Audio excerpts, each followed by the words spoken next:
नमस्कार. आज आपण नागपंचमीच्या दिवशी नागपूजन करताना म्हणावयाचे 2 मंत्र आपणास सांगणार आहेत. दोन्ही मंत्र म्हटले किंवा त्यापैकी आपणास जो मंत्र आवडेल तो म्हटला तरी चालेल. आज आपण त्यापैकी पहिला मंत्र पाहणार आहोत.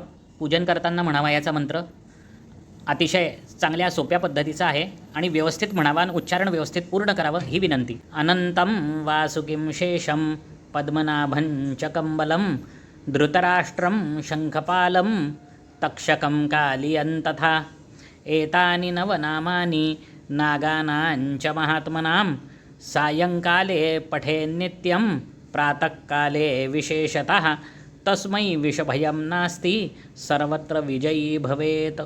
तसेच आता आपण दुसरा मंत्र पाहणार आहोत. दुसरा मंत्र आहे भुजंगेशाय विद्महे सर्पराजाय धीमहि तन्नो नाग प्रचोदयात. या प्रकारे वरील 2 मंत्र आपणास सांगितलेले आहे. त्याचे उच्चारण व्यवस्थित स्पष्ट करून स्वच्छतेने म्हणावे ही विनंती. धन्यवाद.